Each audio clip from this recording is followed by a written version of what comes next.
जय हिंद दोस्तों। सिर्फ 10वीं पास और सेंट्रल गवर्नमेंट में जॉब, लेकिन ध्यान रहे बहुत से कैंडिडेट फॉर्म फिलअप के टाइम गलती कर देते हैं। आज की इस वीडियो में मैं आपको रजिस्ट्रेशन से लेकर सबमिट तक लाइव फॉर्म भरकर दिखाऊंगा ताकि आपका फॉर्म बिना किसी एरर के सबमिट हो जाए। वीडियो को बीच में बिल्कुल भी मत छोड़ना। आप ये देख सकते हैं इसका ऑफिशियल नोटिफिकेशन, और इसका लिंक मैं वीडियो डिस्क्रिप्शन में भी दे दूंगा। सबसे पहले मैं आपको इसका रिक्वायरमेंट ओवरव्यू बता देता हूँ। इसके लिए मैं अपनी साइट जॉब सरकारी अपडेट डॉट इन पे आ जाता हूँ। यहाँ पे आप देख सकते हो इसका क्वेश्चन एपिसोड में एक ऑर्गेनाइजेशन नेम है CSIR, Institute of Genomics and Integrative Biology. Department आपका Council of Scientific and Industrial Research यानी CSIR है। पोस्ट नेम आपकी मल्टीटास्किंग स्टाफ की रहेगी। एडवर्टाइजमेंट नंबर है 022026। टोटल वैकेंसीज में 2 है और एप्लीकेशन मोड ये ऑनलाइन है। और एप्लीकेशन डेट की बात करूँ तो जुलाई 27 2026 से स्टार्ट है और अगस्त 26 2026 तक चलेगा। मिनिमम क्वालिफिकेशन आपको 10th पास होना चाहिए और एज लिमिट होनी चाहिए 18 से 25 ईयर। पे स्केल होगा पे मैट्रिक्स लेवल 1 के अनुसार 18 से 56,900 तक होगा। एप्लीकेशन फीस की बात करूँ तो 500 रुपये जनरल OBC EWS के लिए, फ्री है फॉर SC ST PWBD और वुमेंस के लिए। ध्यान देना ऑफिशियल पोर्टल आपका ये है।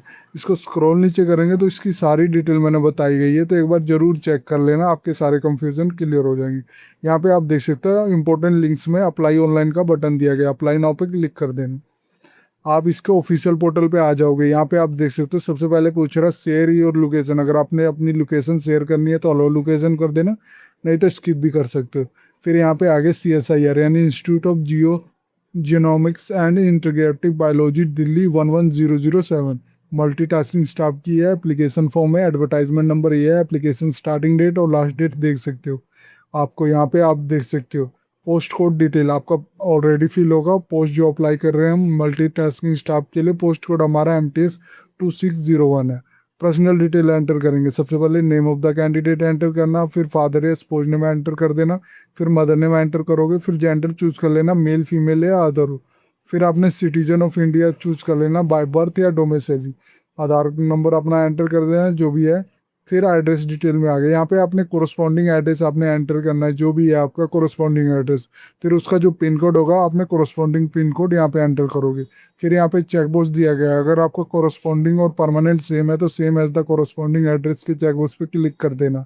जो भी आपने ऊपर राइट किया हुआ है वो नीचे ऑटोमेटिक फिल हो जाएगा। नहीं है तो इसको अनचेक रहने देना। यहाँ पे अपना पर परमानेंट एड्रेस का house number, street, area, city, state enter कर देना और पिन कोड आपने एंटर कर देना। फिर आपसे पूछ रहे हैं कैटेगरी और एलिजिबिलिटी डिटेल एंटर करो। यहाँ पे अपनी कैटेगरी चूज कर ले, कोई अनरिजर्व है या 80 है। फिर फीस वेवर कैटेगरी आप देख सकते हो 500 रुपये है। ये ध्यान देना एप्लीकेशन फीस 500, क्योंकि मैंने अनरिजर्व चूज़ किया। अगर आपकी कैटेगरी SC कैटेगरी है तो आपको फ्री ये होगा। ये देख सकते हो फ्री वेवर SC कैटेगरी वालों के लिए। फिर यहाँ पूछ रहा आर यू PWBD कैंडिडेट हो तो यस कर लोगे। फिर आपने टाइप ऑफ डिसेबिलिटी बताओगे यहाँ पे। फिर अगर आप PWBD कैंडिडेट नहीं हो तो नो पे क्लिक करना, वो फील्ड हट जाएगी। फिर यहाँ पूछ रहा आर यू एक्स सर्विसमैन, अगर हो तो यस करके अपनी लेंथ ऑफ सर्विस बताओगे, जैसे ईयर्स, मंथ, डेज अपना एंटर करोगे। और डेट ऑफ डिस्चार्ज आपने चूज़ कर लेना। अगर नहीं हो तो सिंपली नो को क्लिक कर देना। फिर आपने मैरिटल स्टेटस बताना है, सिंगल, मैरिड, विडो, डिवोर्स, जो भी हो आप चूज़ कर लेना। फिर डेट ऑफ बर्थ आपने एंटर कर देनी है। ध्यान देना वो 10th के मैट्रिकुलेशन सर्टिफिकेट पे हो, वही एंटर करना है। ये जो क्लोजिंग डेट आपने ऑटोमेटिक आ जाएगा, ये एज कैलकुलेट हो जाएगा। फिर आपने यहाँ पे अपना ईमेल आईडी एंटर कर देना। इसी पे आपका रजिस्ट्रेशन ईमेल सेंड कर दिया जाएगा और मोबाइल नंबर भी एंटर कर देना। फिर यहाँ पे पूछ रहा है employment detail, are you CSIR employee. अगर आप ऑलरेडी CSIR एम्प्लॉई हो तो यस कर लोगे और नेम ऑफ द लेबर और इंस्टीट्यूट नेम आपने बताओगे और डेजिग्नेशन क्या है वो बताओगे। डेट ऑफ ज्वाइनिंग CSIR की क्या थी वो बताओगे। अगर नहीं है तो सिंपली नो पे क्लिक कर देना। फिर यहाँ पूछ रहा है अगर आप परमानेंट गवर्नमेंट PSU या ऑटोनमस बॉडी एम्प्लॉई ऑलरेडी हो तो यस कर लोगे। नेम ऑफ द एम्प्लॉयर बताओगे और डेजिग्नेशन क्या है वो बताओगे और डेट ऑफ ज्वाइनिंग क्या है वो बताओगे। फिर आपसे पूछ रहा है application forward through proper channel, यहाँ पे सेलेक्ट कर लोगे यस या नो। फिर अगर आप नहीं हो गवर्नमेंट या PSU या ऑटोनमस बॉडी एम्प्लॉय तो नो पे क्लिक कर देना, वो सब फील्ड हट जाएगी। फिर related to any CSIR employ, अगर आपका कोई रिलेटेड है CSIR एम्प्लॉय में तो यस करके name of the CSIR employ का एंटर करोगे। प्रेजेंट डेजिग्नेशन क्या है वो बताओगे, नेम ऑफ द लेबर और इंस्टीट्यूट जिसमें वो काम करते हो वो बताओगे, और टाइप ऑफ रिलेशनशिप क्या है वो बताओगे। अगर आपका कोई रिलेटेड नहीं है तो नो पे क्लिक कर देना।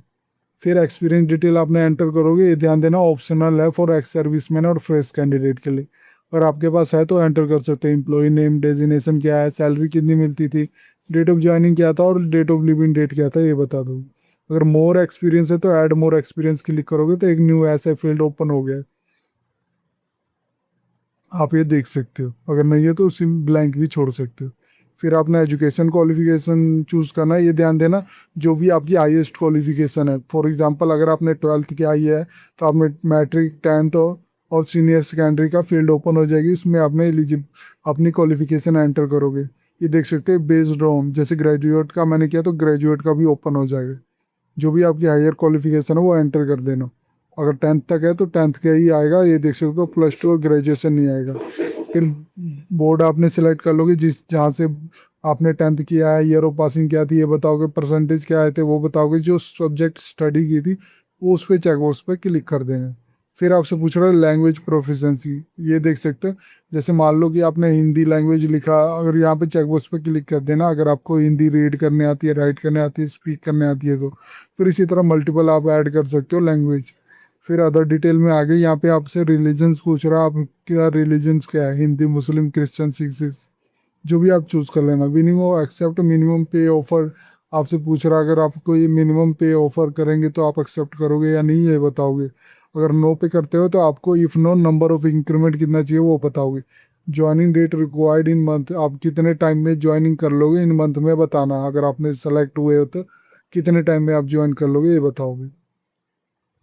फिर आपने अपलोड करना है डॉक्यूमेंट, ये ध्यान देना accept format JPG PNG for photo signature, PDF JPG PNG for certificate, और 2 MB से ज़्यादा नहीं होनी चाहिए, ध्यान देना। अपलोड सिग्ने फोटो करोगे अपलोड सिग्नेचर कर देना, अपलोड डीओबी प्रूफ सेलेक्ट करके चूज करके अपलोड करना। फिर कास्ट सर्टिफिकेट अपलोड करना, ये देख सकते हो PDF GPG PNG maximum 2 MB से ज़्यादा नहीं होनी चाहिए।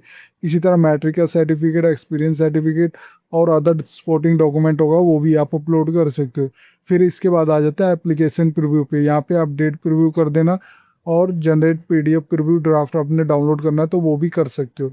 फिर यहाँ पे डिक्लेरेशन आ गया, डेट ऑफ ऑटोमेटिक शो कर रहा होगा, प्लेस जहाँ से आप एंटर ये करंटली फॉर्म फिल कर रहे हो वो आपने एंटर कर दोगे, सिटी, लोकेशन। फिर डिक्लेरेशन पे क्लिक कर देना और सबमिट एप्लीकेशन पे क्लिक कर देना। इसके बाद फ्रेंड जैसे ही आप सबमिट एप्लीकेशन पे क्लिक करोगे आपको एक पॉपअप सा ओपन हो जाएगा, ये आप देख सकते हो एप्लीकेशन हो गया आपका, सबमिट हो गया। योर मल्टीटास्किंग स्टाफ के लिए आप ये देख सकते हो सक्सेसफुल हो चुका है। ये आपका रेफरेंस नंबर होगा, ये एप्लीकेशन नंबर होगा, इसको सेव जरूर कर लेना। प्रोसीड टू पेमेंट पे क्लिक कर देना। यहाँ पे आप देख सकते हो कम ये आपको रिडायरेक्ट कर देगा ऑनलाइन एसबीआई ई पे। यहाँ पे आपको चूज कर सकते हैं। यहाँ पे आप देख सकते हो application fees, regular appointment fees, यहाँ पे आपको ऑप्शन भी दिया गया है, आप देख सकते हो। ओपन करोगे एसबीआई, फिर क्लिक करना जीओवी पीएसयू कोड, उसमें यहाँ पे सेलेक्ट कर लेना। फिर यहाँ पे आपको देख रहे हो यहाँ पे इंस्टीट्यूट सर्च करना है, इंस्टीट्यूट ऑफ बायोलॉजी, यहाँ पे क्लिक करके यहाँ पे इसको सर्च कर सकते हो।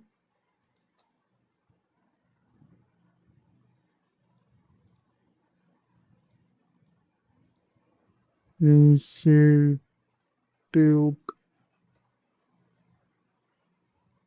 ये ऑटोमेटिक आ रहा है, ये आप देख सकते हो। फिर यहाँ पे आपने application number, application name, address, advertisement number, ये सब एंटर करके अपना मोबाइल नंबर एंटर कर देना और ईमेल आईडी एंटर करके, और फिर अपना टैक्स एंटर करके नेक्स्ट के बटन पे क्लिक करके अपना पेमेंट को कंप्लीट कर देना। जब पेमेंट कंप्लीट कर लोगे तो फिर आपको यहाँ पे ऑप्शन आ रहा होगा, यहाँ पे आप देख सकते हो एप्लीकेशन नंबर है, एडवर्टाइजमेंट नंबर है, पोस्ट कोड आपका, अमाउंट कितना है, ओपन एसबीआई कलेक्ट के थ्रू। फिर यहाँ पे आपने डी यू इंटर करना है, journal UTR number from SBI collect, जो रिसिप्ट आया उसमें आपने यूटीआर नंबर अपना एंटर करोगे, रेफरेंस नंबर नहीं एंटर करना है, एक चीज़ ध्यान देना। फिर डेट ऑफ पेमेंट आपने एंटर करना है, जो एसबीआई कलेक्ट रिसीप्ट में आपने जिस दिन पेमेंट की थी वो डेट सेलेक्ट कर लोगे, फिर अपलोड कर दोगे। एसबीआई कलेक्ट पेमेंट रिसीप्ट आपने अपलोड करना है, जो पीडीएफ जेपीजी या पीएनजी फॉर्मेट में होगा, चूज फाइल करके अपलोड कर दोगे। फिर सबमिट यूटीआर पे क्लिक कर देना। इसके बाद फ्रेंड आप ये देख सकते हो जो हमारा एप्लीकेशन है वो कंप्लीट हो जाएगा। ये आप देख सकते हो application and payment detail has been submitted successfully. आपका यूटीआर नंबर ये शो कर रहा होगा। ये ध्यान देना, आपका एप्लीकेशन नंबर और रेफरेंस नंबर आपको सेंड कर दिया होगा आपके रजिस्टर ईमेल एड्रेस पे जो आपने एंटर किया था। अगर डाउनलोड योर एप्लीकेशन फॉर्म करना है तो यहाँ से भी कर सकते हो, क्लोज करना है तो क्लोज कर सकते हो। इस तरह आपका फॉर्म ये कंप्लीट हो जाएगा। इस वीडियो में मैंने बताया कि CSIR IGIB MTS का जो रिक्वायरमेंट है इसका फॉर्म कैसे फिल कर सकते हो बिना किसी गलती के। अगर अभी भी कोई डाउट है तो आप मुझसे कमेंट सेक्शन में ज़रूर पूछना। अगर ये वीडियो आपको अच्छी लगे तो please like and subscribe my channel. धन्यवाद।